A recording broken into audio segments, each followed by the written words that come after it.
किसी बशर में हजार खामी, अगर जो देखो तो चुप ही रहना।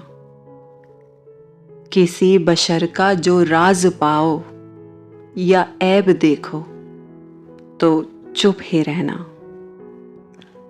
अगर मनादी को लोग आएं, तुम्हें कुरेदें, तुम्हें मनाएं, तुम्हारी हस्ती के गीत गाएं, तुम्हें कहें कि बशर में देखी बुराइयों को बयान कर दो तो चुप ही रहना।